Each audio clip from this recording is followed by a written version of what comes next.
नमस्कार दोस्तों, आप सभी का विश्व भारती चैनल में बहुत-बहुत स्वागत है। आज हम आपको जो भारत की राजनीति है, पर काफ़ी कुछ जानकारी देने जा रहे हैं, जो कि बहुत ही महत्वपूर्ण है। आपने ये जानना बहुत ज़रूरी है। जिस तरीके से केंद्र में राजनीति चल रही है, नई दिल्ली में, वहाँ पर संसद में राज्यसभा को बिल्कुल काम नहीं करने दिया जा रहा है। वहाँ सिर्फ शोर, हंगामा और किसी तरह से उनका जो सत्र है, वो बंद कराने का यानी वहाँ कोई कामकाज नहीं हो पाए। इस तरह की पूरे काम चल रहे हैं जिसके लिए कांग्रेस और ये टीएमसी और काफ़ी सारी विपक्ष की पार्टियाँ इसमें शामिल हैं।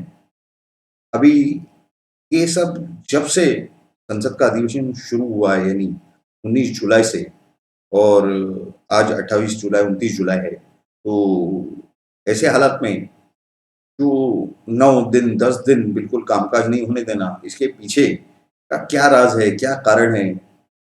और ये सब क्या चल रहा है? ये लोग भारत के जो इमेज है उसे पूरी तरह से टार्निश करना चाहते हैं, डैमेज करना चाहते हैं अंतर्राष्ट्रीय स्तर पर और ये मोदी सरकार किसी तरह से काम की नहीं है।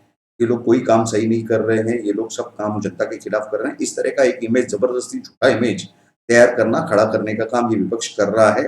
ये विपक्ष के जो महत्वपूर्ण नेता हैं मेन ये तो गए थे चाइना, चाइनीज़ कम्युनिस्ट पार्टी के साथ एग्रीमेंट करने। इन्हें जहाँ पर कहीं जाते हैं तो वहाँ कहीं गेस्ट बुक होता है, एक रजिस्टर होता है जहाँ पर आप आपकी ग्रीटिंग्स या जो भी आपका मैसेज है वो लिखा जाता है।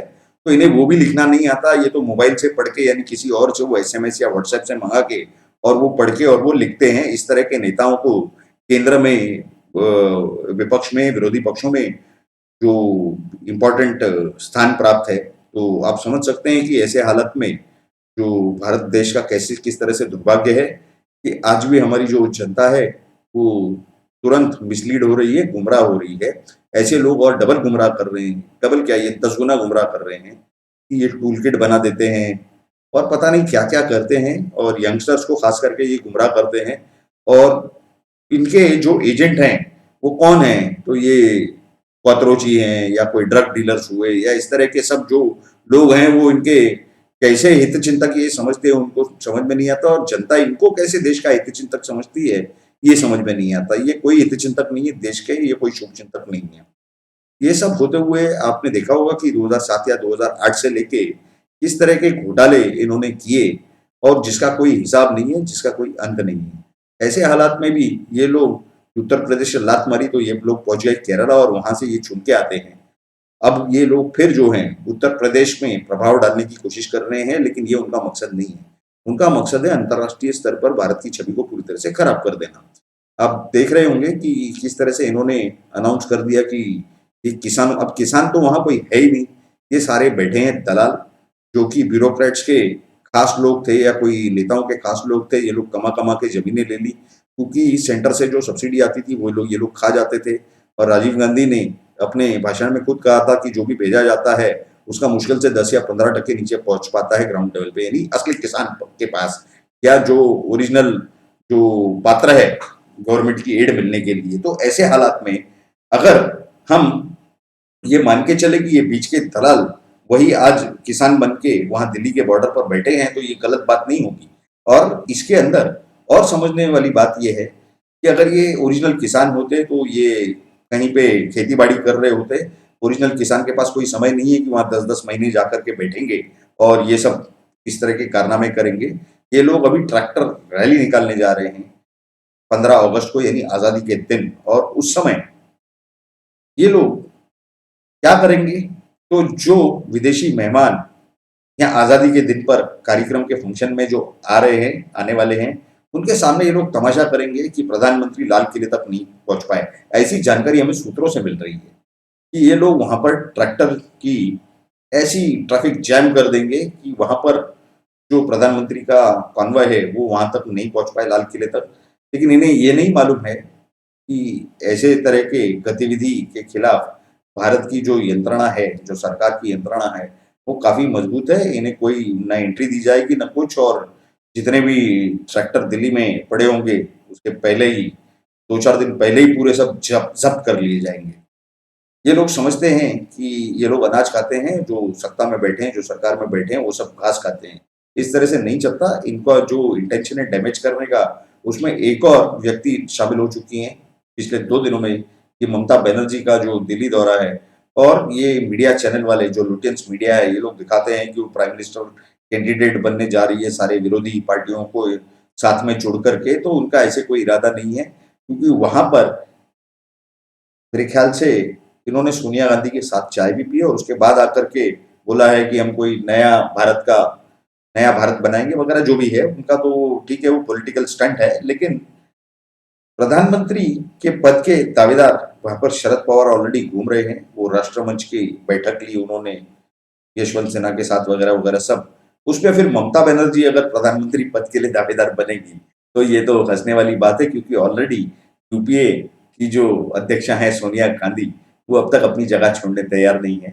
जब वो हटेंगे तब ना सवाल आएगा वहां पर प्रधानमंत्री के लिए दावेदार कौन बनेगा। और दूसरी बात कि प्रधानमंत्री के पद के लिए दावेदार बनने के लिए इसी ममता बनर्जी को पहले तो मुख्यमंत्री का पद छोड़ना पड़ेगा वेस्ट बंगाल में। और दूसरी आपको खास बात बता दें कि ये जो चुनाव हुए थे मई, तो इनके अभी वहां ये चुन के नहीं आए, ये तो चुनाव हार चुके हैं। तो इन्हें नवंबर या दिसंबर के अंदर, जो इनके 6 महीने जो खत्म होंगे चुनाव के या मुख्यमंत्री का पद लेने के, वहां से 6 महीनों के अंदर इन्होंने विधायक के रूप में, विधायक के तौर पर चुनकर आना पड़ेगा। वरना इनकी हालत वही हो जाएगी कि फिर इन्हें त्याग पत्र देकर के और घर में बैठना पड़ेगा। तो ये जो हालात हैं, इसमें ये प्रॉपरली चुने हुए मुख्यमंत्री भी नहीं है आज की तारीख में, क्योंकि ये विधायक ही नहीं है। तो चुने हुए मुख्यमंत्री यानी इनके जो विधायक हैं, उन्होंने इनको चुन लिया, इसका मतलब ये नहीं है कि इनको जनता का कॉन्फिडेंस हासिल है। जनता का इनके ऊपर कोई कॉन्फिडेंस नहीं है। ये विधायक के तौर में चुन के नहीं आए, इनका ग्रासरूट से कोई संबंध नहीं है। और अगर ये विधान परिषद के सदस्य होकर के चुन के आते हैं यानी एमएलसी, तो इनका जनता का कोई संबंध ही नहीं रहेगा। तो ऐसे हालात में ऐसे व्यक्ति अगर प्रधानमंत्री की कुर्सी के दावेदार बनेंगे तो आप समझ लीजिए कि देश किस तरफ जाएगा। ऐसे हालात में महाराष्ट्र के लोग या किसी और प्रदेश के लोग ऐसे किसी इंसान को एक्सेप्ट करने को आसानी से तैयार नहीं होते, और ना ही होने चाहिए। तो इसमें मजे की बात है कि 3-3 दावेदार, यानी एक तो सोनिया गांधी या राहुल गांधी या फिर प्रियंका गांधी कह लीजिए, ये हो गए 3, और दूसरे 3 शरद पवार, और ये बाकी पार्टियों में से कोई ना कोई और उभर के आएगा। और अब तो आ चुकी है एक, ये ममता बनर्जी। तो ये पूरे हालात को देख के, और ये इन्होंने जो ये पेगासस इशू पर जो पूरा हंगामा और बखेड़ा खड़ा करके रखा है, ये पूरा इशू क्रिएट किया जॉर्ज सोरोस ने, जो कि एक विदेशी एजेंट है, जिनका की हाथ इस टूल किट के मसले में भी शामिल था, जो जनवरी 26 तारीख को जो हंगामा हुआ था। तो ये उनके कुछ एनजीओ हैं और उसके आगे उन्होंने कुछ और फ्रंट बना के रखे हैं, और उनके पीछे कई सारे डीप स्टेट की सपोर्ट है, इन्वॉल्वमेंट है। यानी कई सारे जो देश हैं, उनकी जो इंटेलिजेंस डिपार्टमेंट्स है, उनके थ्रू उन जो देशों की फंडिंग होने की संभावना आज की तारीख में नकार नहीं सकते। इस तरह की जानकारी हमें सूत्रों से प्राप्त हो रही है। तो ये जो कॉन्स्पिरेसी है, षड्यंत्र है भारत के खिलाफ, भारत का इमेज डैमेज करना, इन लोगों का हमेशा से काम रहा है कि कहीं भी कोई नेशनलिस्ट गवर्नमेंट आ जाए इलेक्ट होकर के, तो उस गवर्नमेंट का कैसे इमेज इस तरह से खराब किया जाए कि वो दोबारा चुन करके नहीं आ सके। क्योंकि आप देख रहे हैं कि किस तरह से पाकिस्तान को नोक पर रखकर भारत जवाब दे देता है हर चीज का, या फिर वो चाइना हो, या फिर वो तालिबान हो, या जो भी और कोई देश हो या कोई संगठन हो, उसे कहीं पर भी भारत की सरकार नहीं बख्शती। तो इस तरह की सरकार उन्हें नहीं चाहिए। उन्हें चाहिए वो पपेट वाली यानी पुतलों वाली सरकार, जिसमें कि एक पुतला जो है वो प्रधानमंत्री बनाया हुआ है, वहां बैठा है, जैसे कि ये सम्माननीय मनमोहन सिंह जी बैठे थे। तो इस तरह के हालात में भारत की जनता आज की तारीख में बहुत होशियार है कि इस तरह की किसी पुतले को, ये डमी को या पपेट को प्रधानमंत्री की कुर्सी पर नहीं बिठाएगी इसके आगे। इसकी हमें पूरी पूरी खातिरी है, हमें पूरा विश्वास है। और इसमें और सबसे ज्यादा महत्वपूर्ण बात यह है कि ये जो कुछ ममता बनर्जी वहां पर 2 दिन से बैठी हैं, उसके पीछे कोई और बड़ा कारण है। जो हमें समझ में आ रहा है, हमारे सूत्रों से भी जानकारी मिल रही है। लेकिन ये जो बाहर का दिखावा है कि पेगासस सॉफ्टवेयर और ये फ़ोन टैपिंग और ये सब जो है, ये सब एक दिखावा है। ये सभी नेता जो हैं विपक्ष के, ये सब मिले हुए आपस में, इनका काम एक सिंपल खाली इमेज खत्म करने तक नहीं है। शायद ममता बनर्जी को कई सूत्रों से जानकारी मिली है या उन्हें कुछ डाउट आया है कि ऐसी कोई काम सरकार करने जा रही है जिससे कि उनका बहुत बड़ा नुकसान होने की संभावना है। तो इस तरह का कोई भी काम या इस तरह का कोई भी बिल पार्लियामेंट में पास नहीं हो, इस वजह से जो अपोजिशन पार्टीज हैं उनमें एक यूनिटी लाने के लिए वो वहां पर आकर शामिल हुई है। और सबसे आखिरी स्टेट वो है जिसका चुनाव हुआ इस पार्लियामेंट के सेशन के पहले। तो सबकी हिम्मत बढ़ाने के लिए और इसके लिए ताकि सबकी और हिम्मत बढ़े और सब में जो यूनिटी है, यूनिटी का एक माहौल तैयार हो, ताकि ये ऑपोजिशन बिखर नहीं पाए और पार्लियामेंट को ऐसे ही स्टैंड स्टिल पर रखे। लोकसभा में तो भारतीय जनता पार्टी का बहुमत है, तो भी ये विरोधी पार्टियों के नेता वहां पर नारे देते हैं, चिल्लाते हैं, इन दी वेल ऑफ द हाउस, कामकाज को नहीं चलने देते। तो वहां पर करोड़ों करोड़ों रुपए का रोज का खर्चा है, जनता के पैसों का, पब्लिक ट्रेजरी का। 15 से 20 लाख रुपए कम से कम हर घंटे के जाते होंगे या शायद उससे भी बहुत ज़्यादा जाते होंगे, क्योंकि बीच में कुछ 15-17 लाख रुपए की जानकारी आई थी 1 मिनट की। अब वो मैं नहीं जानता, लेकिन करोड़ों रुपए एक दिन के तो ज़रूर जाते हैं और ये जनता के खून पसीने की कमाई है, जिसकी इन विरोधी पार्टियों को, विपक्ष को कोई कुछ परवाह नहीं, कुछ बात पड़ी नहीं है। इन पार्टियों को आने वाले चुनाव में भारत की जनता ज़रूर एक बड़ा सबक सिखाएगी, ये तो हमें पूरा विश्वास है। लेकिन ये आने वाले समय में इस तरह की क्या बात होने जा रही है जिस वजह से ममता बनर्जी अपना राज्य छोड़कर 2 या 3 दिन से दिल्ली में पड़ी हैं? ये सबसे बड़ा एक प्रश्न चिन्ह है, जिसकी की जानकारी कुछ-कुछ हमें हमारे सूत्रों से मिल रही है, लेकिन इसकी हम जानकारी आपको ज़रूर देंगे। उसके पहले हम आपसे ये निवेदन करते हैं कि आपने अभी तक अगर हमारे चैनल को सब्सक्राइब नहीं किया है, तो कृपया हमारे चैनल को सब्सक्राइब करें और उसके बाजू में जो बेल का आइकन है, उस पर क्लिक करके ऑल नोटिफ़िकेशंस को ऑन कर दें, ताकि आपको हमारे वीडियोज़ की जानकारी सही-सही समय पर मिलती रहे। दूसरी बात कि आप इस वीडियो को ज़रूर लाइक करें और इसे अपने सभी मित्र, परिवार और दोस्तों के साथ शेयर करें, अपने कलीग्स के साथ शेयर करें। देखिए,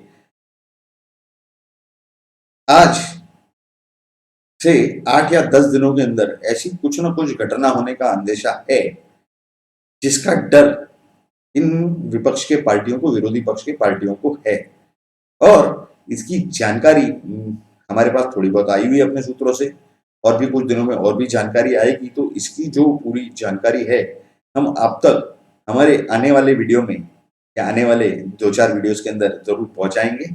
और वो बहुत बड़ी बात होगी कि ये ममता बनर्जी जैसे व्यक्ति वेस्ट बंगाल को, जहाँ की वो मुख्यमंत्री हैं, वो छोड़ करके यहाँ पर आकर के नई दिल्ली में बैठें और ये सब पार्टियों का साथ दें और इनकी यूनिटी बढ़ाएं। ज़रूर दाल में कुछ काला नहीं है, इनकी तो पूरी दाल ही काली है। ये लोग कुछ ऐसे सरकारी काम को रोकना चाह रहे हैं, जिससे इनको बहुत बड़ा नुकसान होने वाला है। भारत का इमेज डैमेज करना अंतर्राष्ट्रीय स्तर पर या राष्ट्रीय स्तर पर, ये तो इनकी दिन-रात का काम है। सुबह जैसे ये उठते हैं नींद से और रात को जब तक सोने नहीं जाते, तब तक इनके दिमाग में यही सब चलता रहता है कि किस तरह से इनका इमेज खराब कर दिया जाए, क्योंकि भारतीय जनता पार्टी की, नरेंद्र मोदी जी की सरकार तो वहाँ बहुमत में है, उसका ये लोग कुछ नहीं कर पाएँगे, ये जानते हैं। लेकिन फिलहाल की जो कोशिशें हैं, इस पर आप भी नज़र बनाकर रखिए। हम इन सब गतिविधियों पर अच्छे से नज़र बनाए हुए हैं और अगले वीडियो में या आने वाले 2 से 4 वीडियो के अंदर आपको हम इस बारे में बहुत ही डिटेल में इसकी जानकारी देंगे कि सरकार का क्या अंदेशा था, सरकार क्या अच्छा काम करना चाहती थी और ये लोग क्या बुरा काम या पूरी इच्छा से वो अच्छा काम रोकने के प्रयास कर रहे हैं। देखिए, अच्छा काम भारत की जो सरकार है वो करना चाहती है, उसे हमें पूरा सपोर्ट देना हमारा नैतिक कर्तव्य है। आप सभी से निवेदन है कि केंद्र की सरकार को जो पूरा आप सपोर्ट करें। आपको किसी भी गलत काम की जानकारी अगर मिलती है, तो प्रधानमंत्री यानी प्राइम मिनिस्टर ऑफिस का पोर्टल है, उसमें आप गूगल में जाकर के कॉन्टैक्ट पीएमओ टाइप करके आप उनके पोर्टल पर जाकर उन्हें जानकारी भेज सकते हैं, जो कि तुरंत उनके पास चली जाती है और आने वाले 24 घंटों में उसके बाद उसके ऊपर उनकी तुरंत एक्शन भी शुरू हो जाती है, कार्रवाई चालू हो जाती है 24 घंटों में। तो आप सभी से निवेदन है कि आप और हम सभी भारतीय नागरिक हैं, भारत के देश के, हमारे राष्ट्र के हित में सोचना और काम करना हमारा भी नैतिक कर्तव्य है।